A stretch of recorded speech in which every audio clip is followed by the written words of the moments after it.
PMC अतिरिक्त commissioner को आक्रमण घटना रे राज्य सरकार को बीजेडी टार्गेट। बीजेपी नेता जगन्नाथ प्रधान को अहंकार को बांधिला बोली से गुंडा पठाई ओएस अधिकारी को माड़ मारिले बोली कहिछि बीजेडी। एपर्यंत सरकार नीरव रहिछंती। मोहन सरकार कार्यानुष्ठान नहीं पारुनाहांती। जगन्नाथ प्रधान को तुरंत गिरफ करने को ओएस संघ जो दाबी रखिछि बीजेडी ए दाबी सहित सहमत अछि। सरकारी ऑफिस भितर पशि जड़े कार्यरत सरकारी अधिकारी को माड़ मारिबा दुर्भाग्यजनक। जगन्नाथ प्रधान को गिरफ करिबारे मुख्यमंत्री कहा को डरुछंती बोली कहिछि बीजेडी। एथिसहित आईन मंत्री को विदा करबा लागि बीजेडी दाबी करिछि।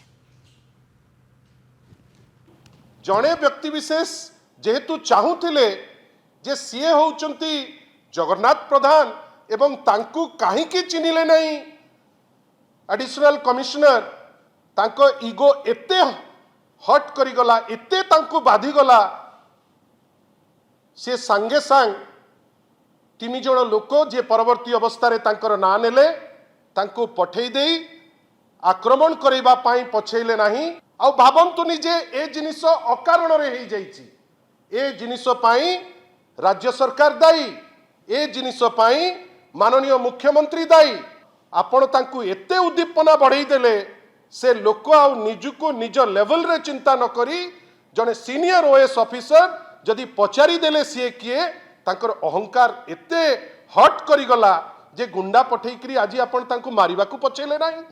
आमे चाहूचु यार आसु समाधान इमीडिएट, यार समाधान माननीय मुख्यमंत्री करंतु। माननीय मुख्यमंत्री किंतु कहा को डरुचंती आमे बुझी पारुना। एपर्यंत जो अवस्था हेची जगन्नाथ प्रधान गिरफ हेइनांती। सारा ओडिशा रे ओएस माने सबु स्ट्राइक करिकरी बसिचंती। साधारण लोक जोठिकी जाउचंती से माने हैरान होउचंती।